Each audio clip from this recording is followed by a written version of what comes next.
Is going on, everybody? Welcome to the Thursday edition of the Stokastic NHL Strategy Show. I'm your host, Josh Harris. 3 games here again tonight. They added a couple thousand to the prize pools, so they'll fill at 3 p.m. Eastern instead of 2 p.m. Eastern. Last night we had the Ducks getting on the board in a 6-4 victory there. Flyers just outclassed the Penguins. They're up 3-0 in that series. And then the Stars won in double overtime against the Wild to take a 2-1 series lead there.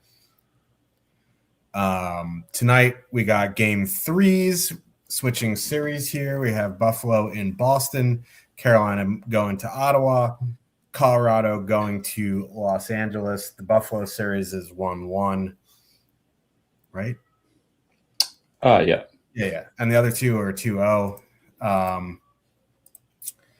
So if you want to see some more shows next week, you want to see some of these teams extend some series. Otherwise, we could only have one show next week, and that will be that. But, a pretty important game at home for Ottawa and the Kings here. You don't want to go down 3-0 at home. Usually the home crowds are rocking, and you try to get back into the series with those game 3s. Got a pivotal game 3, obviously, in Boston as well. Joining me to break it down, Cliffy, what's going on? Yeah, not a whole lot. We had another double overtime game last night after Ottawa. Carolina had one. We had one between Minnesota and Dallas. Dallas scores on the power play in double overtime to win 4-3. Danila Yurov, not ideal, just launching the puck out of the over the glass from your own zone in double overtime led to the Dallas power play. Wyatt Johnston scores on a deflection. So after a big game 1 loss, Dallas has looked good in all 3 games. Sometimes your goalie or sometimes the other team just gets a few fortunate bounces. That's what happened in game 1. Dallas has been pretty much, I think, the better team pretty much all 3 games, pretty close to it. Last night, depends what you had. You probably, you almost definitely needed some Dallas and some Anaheim. Anaheim put up 6 goals. Jackson Lacombe had 3 assists and a pair of shots, a pair of blocks. He had a really good DFS night. Alex Killorn, 3-point night with 4 shots. My hat trick. Yeah, not bad. It's a hat trick of points anyway. Cutter Gauthier, pair of goals, including the game winner. So, yeah, you definitely needed some Ducks if you wanted to finish at the top. Ducks and Stars, certainly. I mentioned this last night on social media. Every time I watch Anaheim, I'm always surprised how big Cutter Gauthier is. I watched the Ducks a fair bit this season. When I say a fair bit, I try to watch everyone as much as I can. So, maybe 10 games. Every time I see him, I'm like, Cutter Gauthier is that big? And he's listed at 6'2", 205. If that guy's 205, I'm 140 pounds. You know what I mean? I'd be pretty surprised if that guy's not 215, 220. He is a hefty person. Certainly not lacking for skill. When you got skill and size like that, I don't think it'll be very long till he's one of the top wingers in the NHL. So, yeah, interesting slate last night. Interesting slate here tonight. The team's definitely, like you said, looking to avoid going down 3-zip. Couple early games, 1 late game. It's nice to kind of have that spread out because you do have the 2 early games that offset each other, one at 7 Eastern, one at 7:30, and then the late game at 11 o'clock, so you can just rotate back and forth. And then, assuming they all end in regulation, you can just load up the late game about halfway through the first period and be on your way. So nice little slate ahead of us. Looking forward to these games. Yep. Go Habs go. Clayton is apparently living in the future on Friday, but we don't question his motives. Let's get into this slate here. We'll start it off with a big game 3. They're all big game 3s, but this is big for control of the series in Boston. Buffalo Sabres, the 3 total heading into Boston. The Bruins also have a 3 total. Looks like Josh Norris is going to be out For Buffalo, Alex Tuch moving to the top power play unit. Noah Ostlund in on the third line for him. They're going Thompson, Tuch, Krebs, Zucker, Quinn, McLeod, Ostlund, Doan, Benson. Boston going Pasternak, Geeky, Lindholm, Arvidsson, Zaka, Middlestat, Hagens, Mitten, Kuznetsov. So on the Buffalo side, getting Tuch onto that top power play unit feels like a fairly big deal. He was already playing 20-plus minutes as it was. Now he's getting top power play time. That line is 17,300, which is cheaper than the Boston top line, coming in at half the ownership of the Boston top line. And Boston takes a lot of penalties here. So I do really like Buffalo 1 now. I liked them before, but even more so now that Tuch is going to get that power play time. If you wanted to leave off Krebs and add in Quinn or Zucker or something to make it a power play stack, I think that's certainly viable. The second line at 12,200 is coming in negatively leveraged, 7.2% top two, 12.5% projected ownership. We don't have Ostlund in the top stacks yet, but that third line now is going to be pretty cheap, and I think it's fully correlated on the second unit, or Ostlund maybe is not even on the power play. But you get 2 of the 3 on the second unit.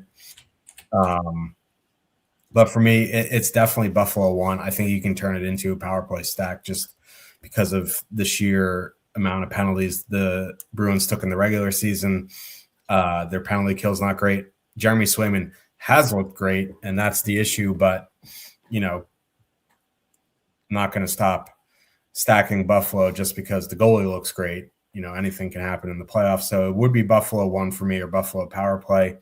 On the Boston side, I know the top line is fully correlated, and they're 17,500 with a 31.2% top two stack, which is bonkers, 33.4% projected ownership, which is even more bonkers. I think once we get a run with Tuch being on the top power play unit, you'll see Boston's ownership come down a little bit, and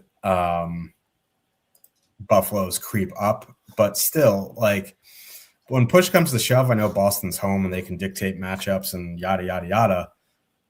I'd still rather play Thompson, Tuch, and Krebs because none of those 3 guys are named Elias Lindholm.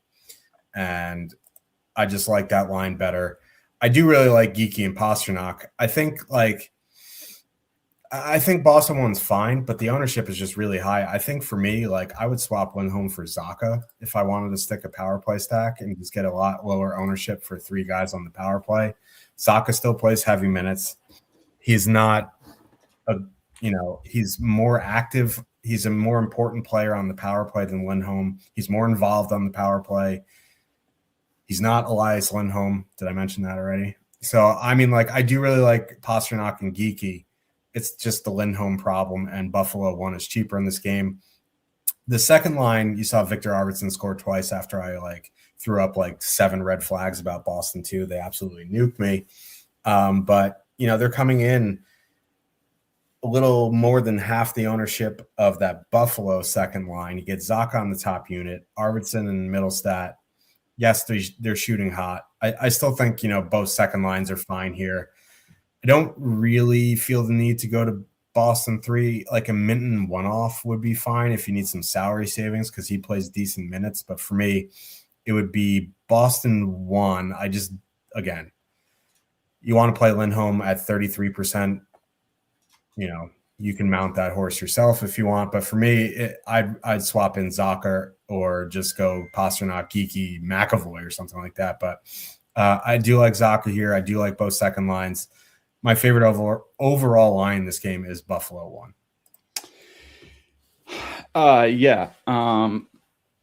The top line for Buffalo, Tage had that big game in game 1, but generally speaking, they haven't been that great so far in the playoffs. They're getting outshot when they're on the ice at 5-on-5. The expected goal differential is not anywhere as close to being in their favor. I'm not going to read too much into 2 games. What stands out more than anything for me is, again, we do need a run where Tuch Tuck is on the top power play and Östlund is in for Norris.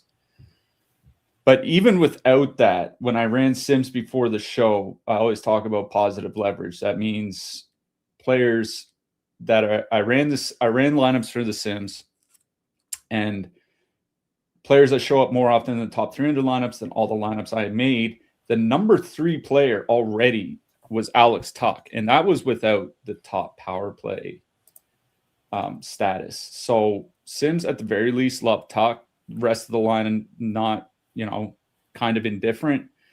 But I'm with you. I do kind of like Buffalo 1 here tonight. Like, I'm not super concerned about any matchups coming back from Boston. Like, Charlie McAvoy, he's a great defenseman, but earlier in his career, he was a great defensive defenseman, and it's been a couple seasons since he's been that.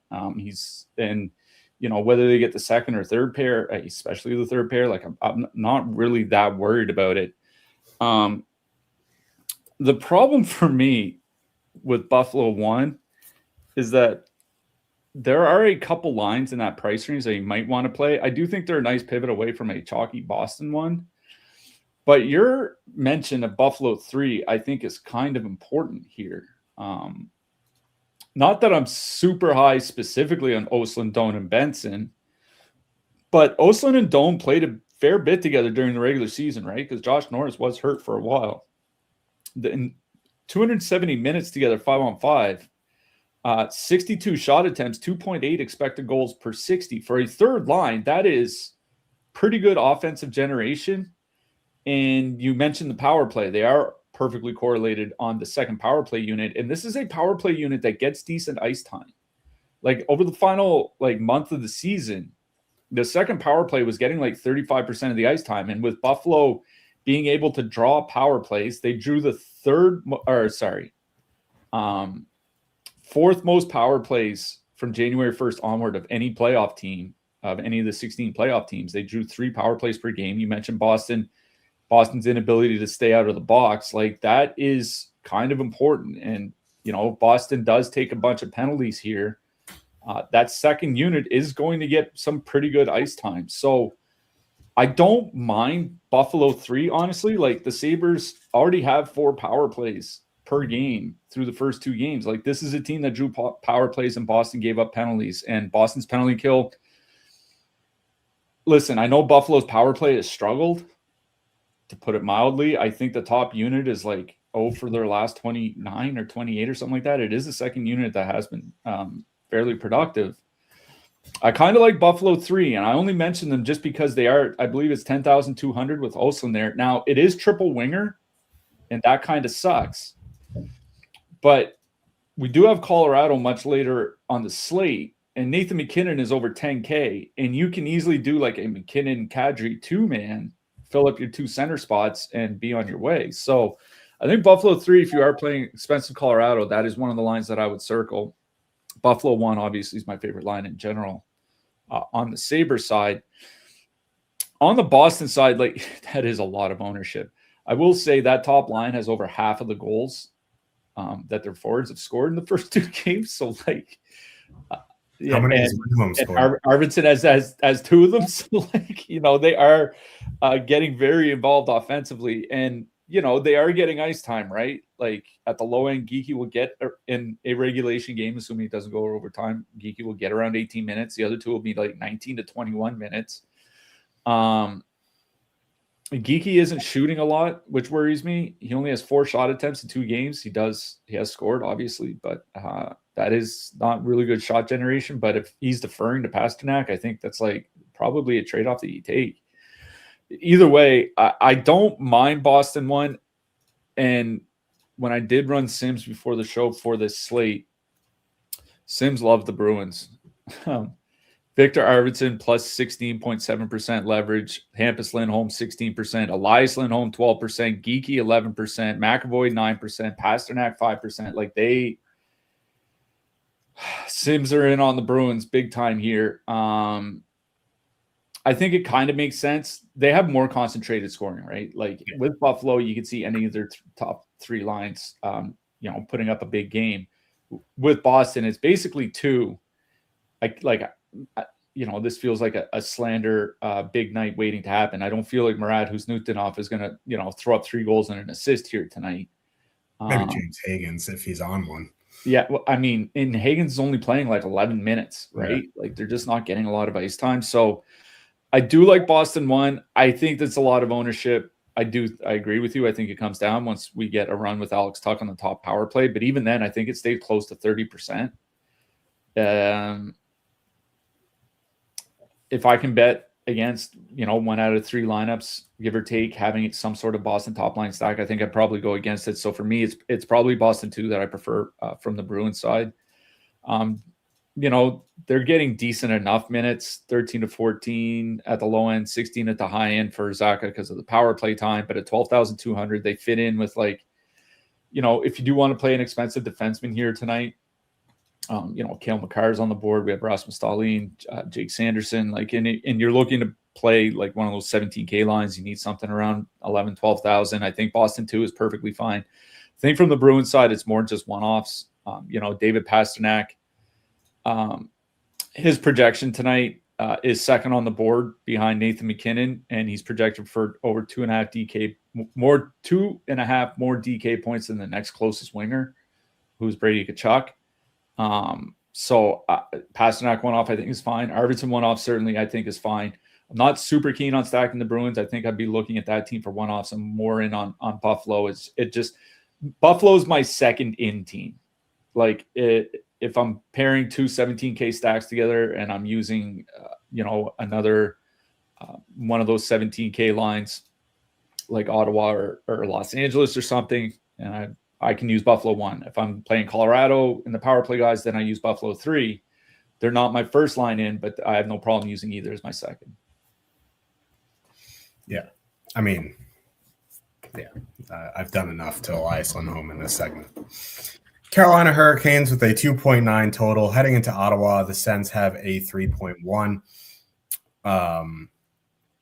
This is actually I know Ottawa didn't look awful in game 1. They looked a lot better in game 2. This series easily could be 1-1 right now, but 2-0 heading back into Ottawa. The goalie situation in Carolina, Freddie Anderson wasn't at skate, but he's confirmed. He's confirmed. They're going back to Frederick. Okay.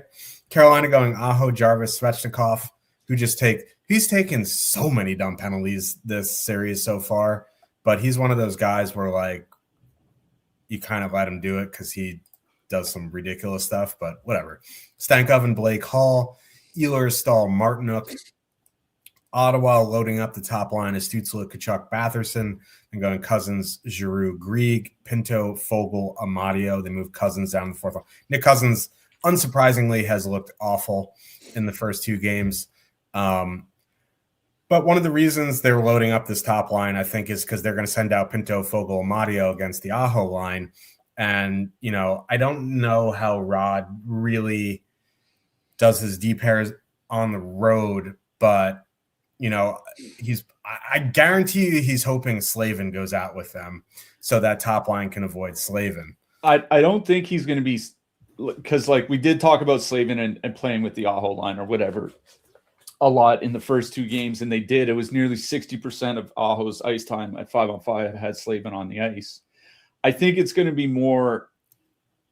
It'll be one of the top 3 lines going into the defensive zone.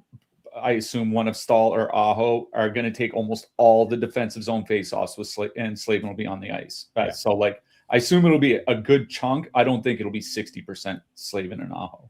Yeah. So, I mean, that Stützle line is going to see a fair bit of Slavin, but they're going to be offensive zone starts against Slavin. It's not like neutral zone or defensive zone. So, that Ottawa line at 18,100, 25% top 2, 22.5% projected ownership. It's a lot more tasty than Boston and Elias Lindholm. They are fully correlated. Carolina's penalty kill is excellent, but they have scored power play goals, or they did score a power play goal in game 2. They're going to get heavy minutes. Stützle led them in ice time in both games, and it wasn't particularly close. But now that they're going to run this line together, I would imagine Batherson and Kachuk push 20 minutes here tonight. Stützle will probably be over just because he plays in all three facets of the game. And, depending on how dumb Brady Kachuk feels like being tonight, how often he's in the penalty box, etc., I am in on that top line. The second line, I'm not super in on the second line at 11,900 at 12.4%. One, because I don't really like this combination of players. Two, you have Boston 2 and Buffalo 2 right around the same price. Buffalo 3 is cheaper. Outside of Cousins, I do worry about their minutes. I would imagine Grieg plays 14, maybe Giroux plays 16 because he penalty kills. So for me, it would be Ottawa 1. I think Ottawa 3 is fine as a filler in MME if you're trying to jam Colorado. And I would do like Pinto Amadio. I'm not 100% convinced Warren Fogle stays there. And if he does, he plays more than 11 minutes. So I would stick to Pinto and Amadio. You could even I don't want to even say go down to the fourth line, but Eller and Zetterlund do penalty kill. And Zetterlund's on the second power play unit. Eller penalty kills. In an emergency, I think you could do like a one-off Zetterlund. I'm not recommending it. I wouldn't go below Pinto and Amadio or something like that. But for me, it is definitely Ottawa 1. I think if you want to do something with Cousins, fine. But I much prefer Ottawa 1. On the Carolina side, these are two of the best shot suppression teams in the NHL, and game 2 was wide open. Now it does switch to Ottawa, and they will send out the Pinto line against Aho. I still think, Carolina 1's fine just because of the minutes that Aho and Jarvis get. Svechnikov's minutes, are he took the dumbest interference penalty I've ever seen in game 2. And that's on the same game that Brady Kachuk's on the ice just punching random people. He's just clobbering people for no reason. But they are coming in with heavy positive leverage. I think they're a decent swap off expensive Colorado or even Kings 1. But again, I'll broken record this. It's still Carolina 2 for me. Stakov and Blake Hall, they scored on the power play. That power play unit looked disgusting against Ottawa's penalty kill. They play good minutes. The price came up to 12,700. Oh, no. They avoid the Pinto. They'll probably see a decent bit of that top line. Cousins, or not Cousins. Stützle, maybe some Cousins, but not particularly worried about these other lines now that Kachuk moved up into a loaded top line. So it still would be Carolina 2 for me. One-off Ehlers is fine. But for me, again, Carolina 2 is my favorite on the Carolina side. Carolina 1 is a nice pivot off Kings or Colorado. They do have heavy positive leverage, but until Carolina 1 legitimately should be priced in the mid to high 14s. And until that happens, you're just going to be Carolina 2, pop goes the weasel. So Carolina 2 for me, Carolina 1, Carolina 3 is fine if you need a cheaper filler. And the Ottawa top line.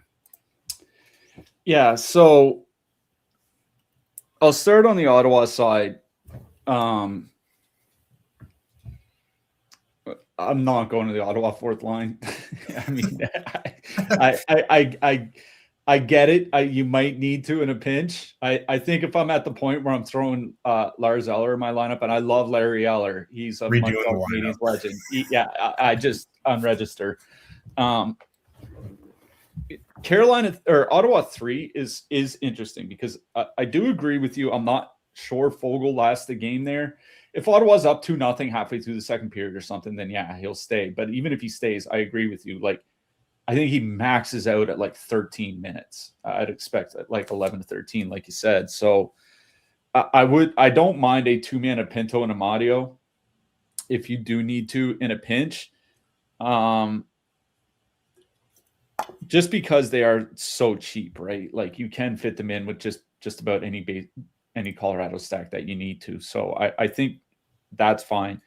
Question is what to do with Ottawa 1, because 18,100, it's like, it's one of those things like, imagine this is the middle of January and you have a Kachuk Stützle Batherson line at 18,100, even if it is against Carolina, like we would be very, very tempted to play them, right? Even if it's like a 7 or 8, 9 game slate. And here we are on a 3-game slate in the playoffs. Like, I don't feel like I'm super keen on them, but the Sims are keen on Brady Tkachuk, plus 7% positive leverage in the top 300 lineups. He's in nearly 1 out of every 3 of my top 300 lineups when I ran the Sims. So they do at least love Tkachuk. You're right. Stützle gets a lot of ice time. Feels like, unless this is a blowout one way or another, like they're going to be desperate enough where it's like, Stützle, you're playing 24 minutes here tonight something like that. You know what I mean? Batherson and Tkachuk won't get to that level, but I agree with you. It's going to be high teens for those two wingers as well. So I don't really dislike Ottawa 1 here, just because, like, if you do get them out, like against Aho, and maybe half their shifts don't have Jacob Slavin on the ice, they can beat Keandre Miller and Sean Walker and Shane Gostisbehere. Like, they can beat those guys. The question is, can they really get anything done on the power play? Like, I do like Ottawa 1. I will say, in a nutshell, I'd rather play them than Boston. Like, if I can get Ottawa 1 at, relatively speaking, like 2/3 the ownership of Boston, I would rather play Ottawa. So I really don't mind Ottawa 1 here. Ottawa 2, I'm not in so much on, like Cousins, and Giroux. The problem is, and I'll get to Carolina in a second, but you can play Carolina 2 for $800 more at less than half the ownership. So it's they're just much better line.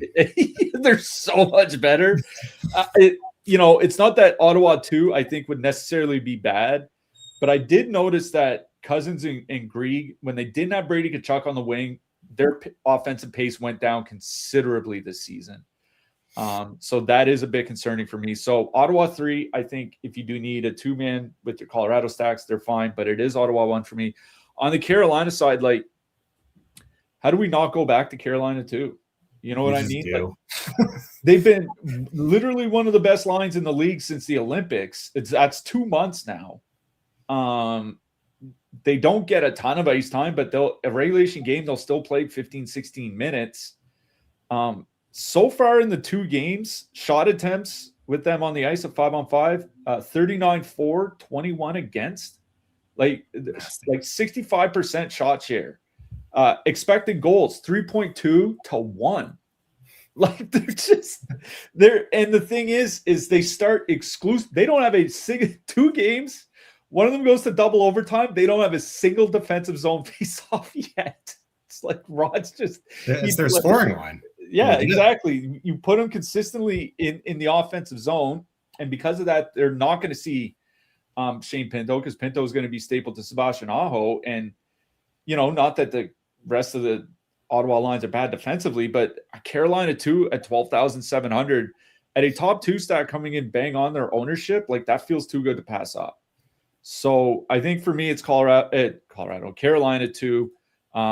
If you want to play Carolina 1 at 19K, I guess that's fine, just because they're coming in at a quarter of the ownership of Ottawa. I feel that's more MME. Like, if I'm 20 maxing, maybe I have 1 or 2 of Carolina. Single entry, I feel a lot better playing Carolina 2 than I do any other line. Yeah, I mean, yeah. Even like, man, they look so good. Anyway, we have a $20 super chat, Canadian, from our pal AA Ron. You helped me compete and win in Underdog Daily contest. Thank you. You're welcome. What site do you guys use to determine a line's expected goals in an isolated time period? I use Natural Stat Trick. There are a couple others you can use. You can use was it Puck? What are the other ones? I think the only one where Money Puck. The only one that I know of. No, I don't think you can do like by time period on Money Puck. I think it's just up to that point of the season. You can't do it on Evolving Hockey, and that's a subscription site. I think the only one you can do it, and this is a free ad for the other site I work at, is Dauber Hockey. They have their advanced stats section is called Frozen Tools. And I think you can do like a custom regular season report. So you can say like November 1st to January 1st. And then, but you can't tinker with the line combinations. They'll just show you what the line combinations are and what the shot attempts were and what the goals were and ice time and all that. But yeah, I think the best one to use would be Natural Stat Trick. Yeah, you just have to go to the line tool option and you can just mess around with that. But thank you for the super chat. Yeah, thank you very much.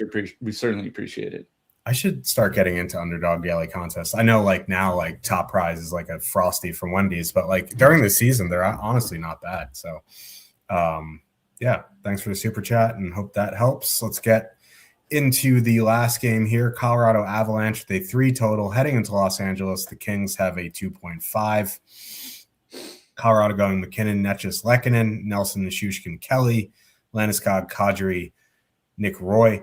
I heard the announcer is calling him Wah, but I also don't know shit about pronunciations, but whatever.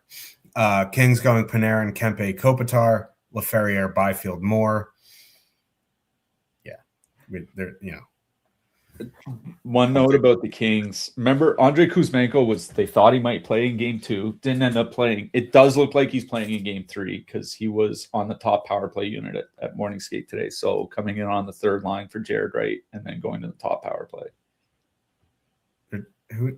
No, they're taking Laferriere off the power play? No, it'd be Byfield. They went to 5 forwards. Oh no. Okay. I don't really want to play an Armia a lot and Kuzmenko line.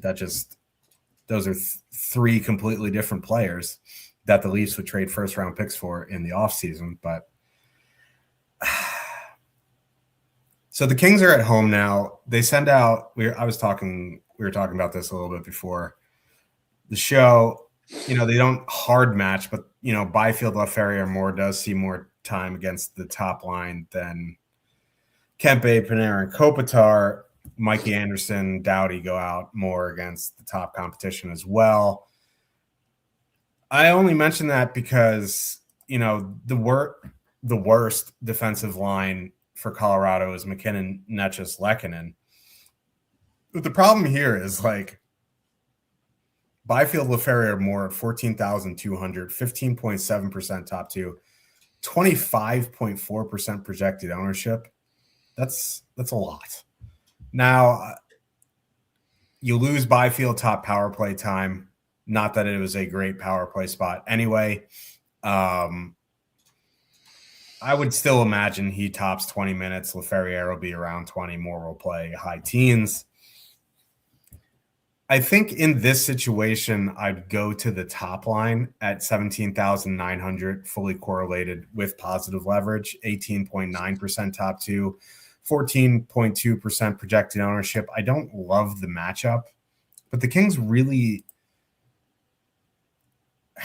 didn't really look overmatched in Colorado, and now they're home. That top line will see a fair bit with, what's his face?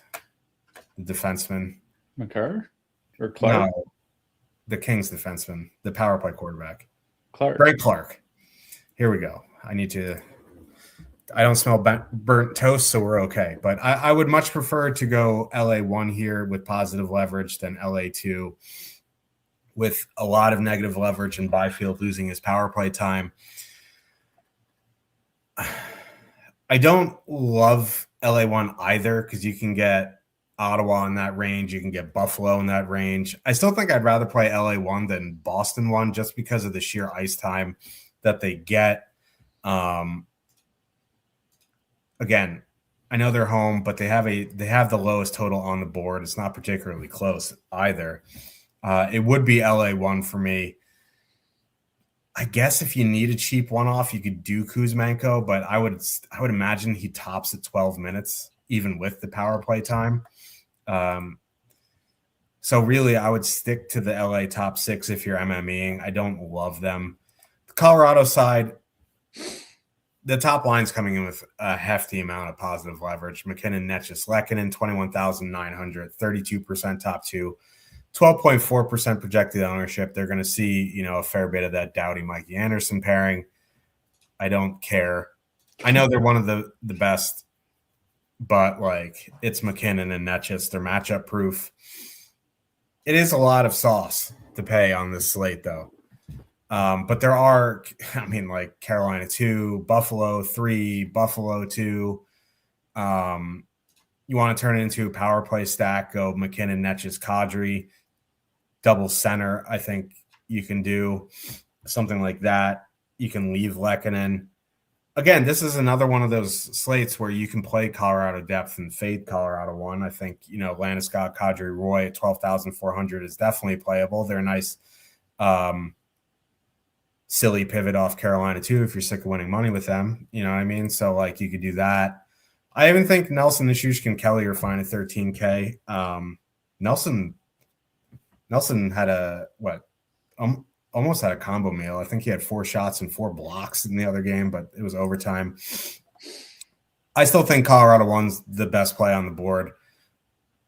For me, I don't think I'm going to spend for them. There's other things I like cheaper, but doing a double center and then 3-wing Buffalo 3 is fine. Just a one-off. At that ownership, a one-off Nathan McKinnon is completely playable. I always worry about chalk expensive one-offs because usually if they go off, someone's coming for the ride. But at 12%, and you might see McKinnon push 20 in some contests, I think that's fine on a 3-game slate. But Colorado 1, Colorado 3, Colorado power play stack. I know the power play hasn't gotten there, but it is a good power play spot. So I think going McKinnon, Kadri, Netchis is completely fine. On the Kings side, it would be Kings top line for me, but that's more MME. Yeah, so I'll start with Colorado. As I said, I ran Sims before the show started. Maybe things will change, with a new Buffalo lineup and all that. But for negative leverage, which means these guys showed up less often in the top 300 lineups as opposed to all the lineups I made, the number 1 forward with the most negative leverage was Arturi Lehkonen. Number 3 was Martin Necas, and number 4 was Nathan McKinnon. Between 6.5% and 9.5% of negative leverage. So the Sims really didn't like Colorado 1. What I will say is Nathan McKinnon is the highest projected player on the board here tonight. Now, he's also considerably more expensive than everybody else. The Kings generally have been a pretty good defensive team. And, I know Colorado is up 2-0 in the series. They've only scored 4 goals, right? Colorado's up 2-0 in the series because of their defense, not because of their offense. And it does worry me a little bit, especially when you have that super hefty price tag of 21,900. And, I don't dislike Colorado 1. They do have the highest top 2 stack on the board here tonight. And that, that's with going into Los Angeles. But the Kings are worse defensively when Anderson and Doughty are off the ice. It does give me a little bit of interest in that Colorado 3 line, just because again, Landeskog, Kadri, and it is Nick Waugh because he's from Quebec. Anyways, 12,400. You do get 2 guys on the top power play unit. They're not getting a ton of minutes, which is a little bit of the concern. 11 to 13 minutes at even strength would be about the expectation. Maybe add about 3 to 4 minutes of power play time for Landeskog and Kadri. So maybe you're looking at 17 minutes at the high end, and that includes the power play time. But they're not priced like they need it either.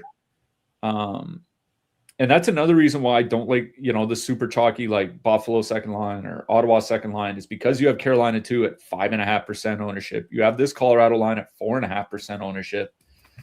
Getting those lines at a third the ownership and a similar price, that's why I don't want to play the chalky cheap lines here tonight. They're going to avoid Doughty Anderson. They're going to get, some depth matchups because the Kings only have 2 lines they can match against the opposing 2 lines. Eventually, they got to put Lon on the ice. hey, maybe their fourth line might even see 6 minutes or something like that. I think for me on the Colorado side, I do like Colorado 3 here. If you do want to just make it a straight power play stack, like obviously no issue. It is still a very, very good power play spot. But for me, I think if I'm even strength stacking any of the Colorado lines, it is that third line. Los Angeles is interesting because that second line of Laferriere, Byfield, and Moore through the first 2 games, I think are first, third, and fourth by share of the even strength ice time for the Los Angeles Kings. Like they're the top line. They've been the top line at even strength. Now, I do think part of that is, the top line gets the power play time. So then this line comes on the ice after the power play is over or whatever, even with Laferriere getting power play time. But they're getting 30 to 32% of the even strength time. You work that out in a full game. That's like 14 to 16 minutes at even strength. Obviously, they get penalty kill time. Laferriere gets power play time. They get empty net time. Like these guys are all going to be close, if not over 20 minutes. At 14,200 in a bad power play spot. You know what I mean? Like, and the Kings are adding a guy that hasn't played.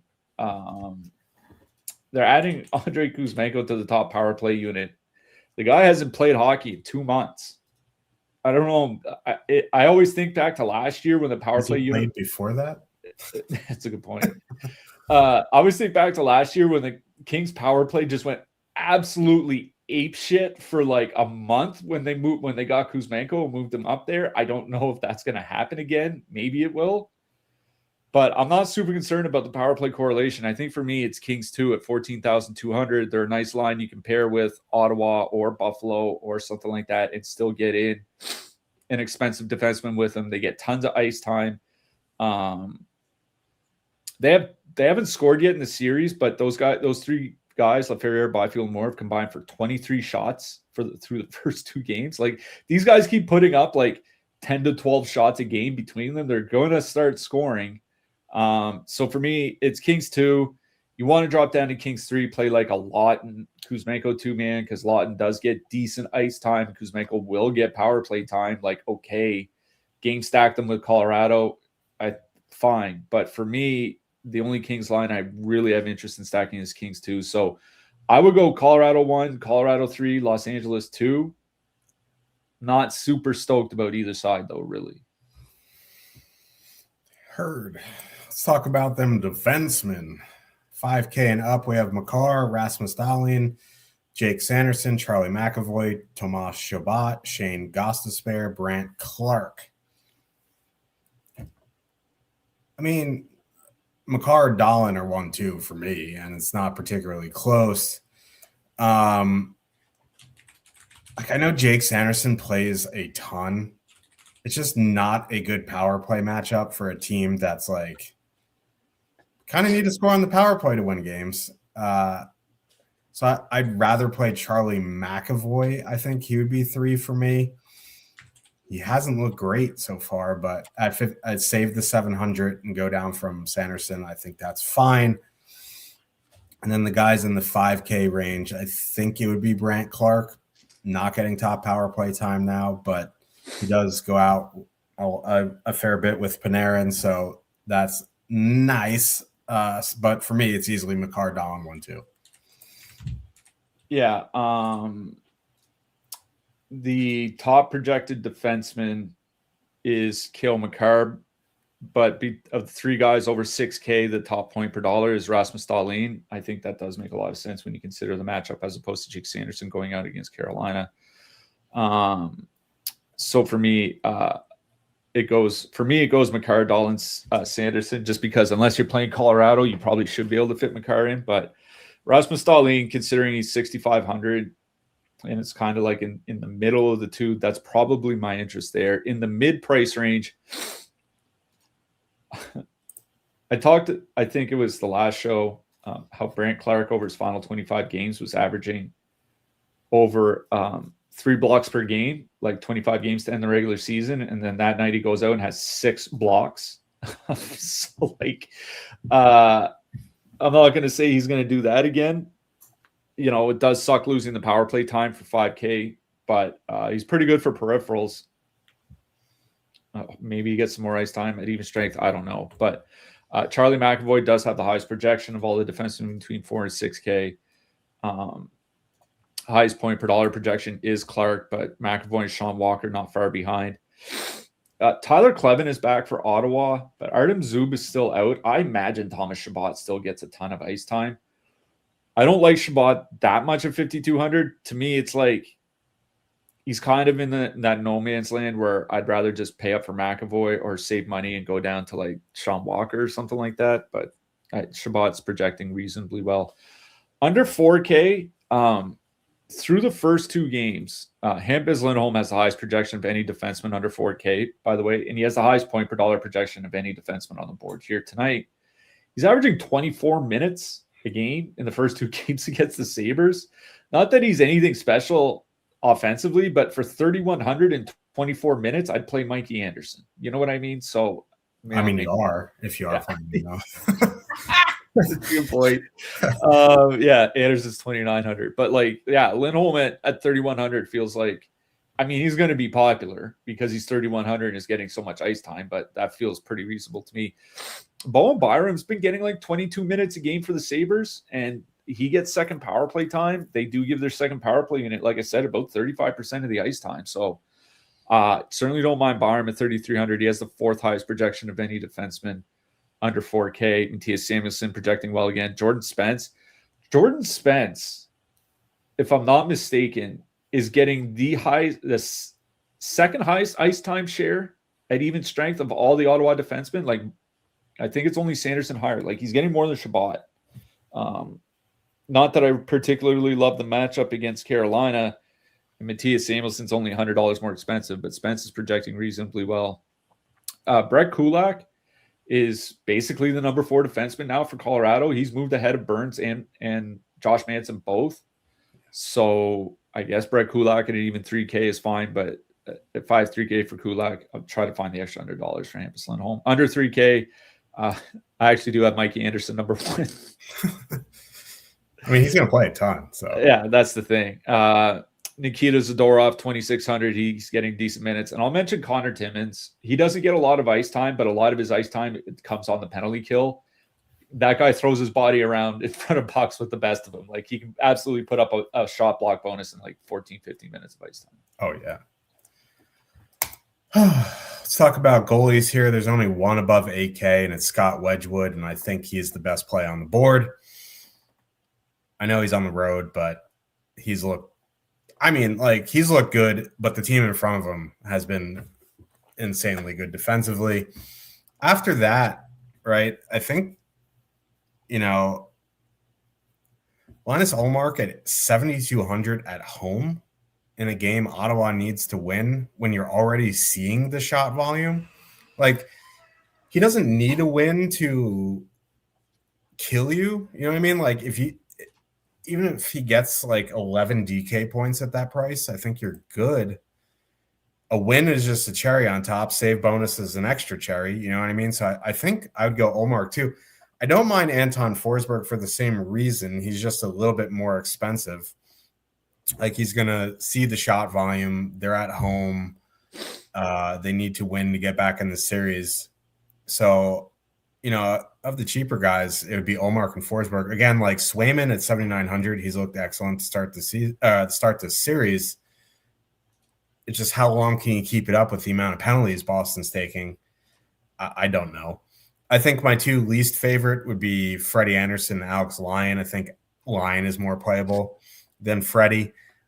Freddie at 7,800 on the road is, I'd find the extra 100 for Jeremy Swayman or just start moving down. Yeah, the top projected goalie is Scott Wedgwood, almost a full DK point higher than the next closest guy. But the highest point per dollar is Linus Ullmark, because as you said, he's only 7,200 at home against Carolina. Just look at I know it was a double overtime game the other day, but what, like 46 saves? I know he took the loss, but he had a huge game. Yeah, even if you take off like 10 saves, like, he still has a really, really good game, especially for 7,200. Of the two expensive goalies I would look at are Wedgwood's number 1, Swayman's number 2. If I have 8,200, I'm playing Wedgwood. It's only if like I make my lineup and I have 8K flat, I don't want to take anybody out, then I'll put in Swayman. But Wedgwood 8,200 top of the board. Allmark is like, if you're not playing Wedgwood, I think Allmark probably is the guy. Wallmark's also projected for the highest ownership, so we don't care about goalie ownership, but just throwing that out there. And yeah, I agree with you on Forsberg at 7,600. Again, like I think, I mean, anything can happen in a single game. Maybe Colorado, Los Angeles is 7-5 here tonight. But again, I always feel like if the Kings win a game here, it's going to be like a 4-3, 4-2, 3-1 game. It's not going to be 7-5. So I think Forsberg 7,600 is fine. Yeah, and going into Los Angeles is not a fun place to play. So yeah. We will be back tomorrow, another 3-game slate. We actually can break down a real team like the Habs. But who are you liking for your hat trick pick? I'm going to our boys in Carolina. I'm going to Taylor Hall. Like it. Love it. Want some more of it. Let's see here. I mean, it's such a slapdick pick for me, but I'm going Alex Tuck just from the power play time. He's going to play easily over 20 minutes. It's a big game for Buffalo. They're going to be on the power play a lot, so I think Tuck is the key to their victory. We'll see you tomorrow, 1:30 p.m. Eastern. We'll see you in the Discord tonight if you are interested to watch the Jets blow their second pick in the draft and then switch over to the Carolina game. I will be doing that. So, but anyway, great night of hockey ahead of us. Good luck, everybody, tonight, and we'll see you tomorrow. Good luck tonight, everyone.